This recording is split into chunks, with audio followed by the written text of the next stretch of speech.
Bhadrachalam ITDA ప్రాంగణం నుండి Hyderabad Indira park వరకు కాంట్రాక్ట్ ఉపాధ్యాయుల సంఘం రాష్ట్ర అధ్యక్షులు అజ్మీర్ శివనాయక్ ఆధ్వర్యంలో ఐటీడీఏ ఆశ్రమ పాఠశాలలో పనిచేస్తున్న 54 మంది కాంట్రాక్ట్ ఉపాధ్యాయులను తిరిగి విధుల్లోకి తీసుకోవాలని మహాపాదయాత్ర చేపట్టారు।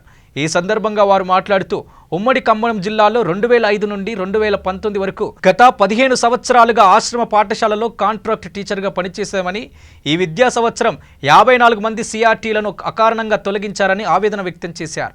గిరిజన పాలక మండలి సమావేశంలో ఎంపీలు, ఎమ్మెల్యేలు, ఎమ్మెల్సీలు, జిల్లా పరిషత్ చైర్మన్లు ఏకవాక్య తీర్మానం చేసినా అమలు చేయకపోవడంతో ఐటీడీఏ భద్రాచలం పీఓవీపీ గౌతమ్ మొండి వైఖరిని నిరసిస్తూ ఐటీడీఏ భద్రాచలం నుండి 3వ తారీఖును ప్రారంభించిన పాదయాత్ర 300 కిలోమీటర్లు కొనసాగించి చౌటుప్పల్ పట్టణానికి చేరుకున్నామని అన్నారు। భద్రాచలంలో ఉన్నటువంటి ఉమ్మడి ఖమ్మం జిల్లా గిరిజనులం సార్, మేమంతా గిరిజన ఉపాధ్యాయులము।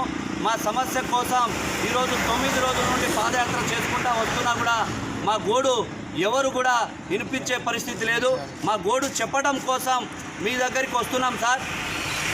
మా రాష్ట్ర ముఖ్యమంత్రి గారు తెలంగాణలో కాంట్రాక్ట్ ఉద్యోగులను రెగ్యులరేషన్ చేస్తామంటే 2 సార్లు ఓటేసి గెలిపించడం, కానీ ఇక్కడ ఉన్నటువంటి ఐఏఎస్ల పరిపాలన నిర్లక్ష్యం కారణంగా ఈరోజు మేము రోడ్డును పడ్డాం।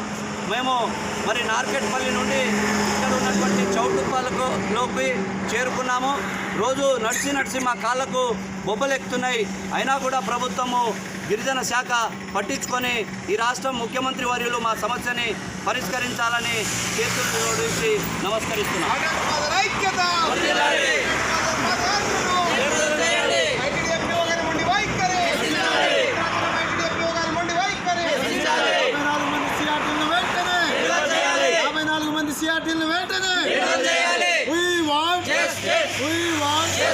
We want justice.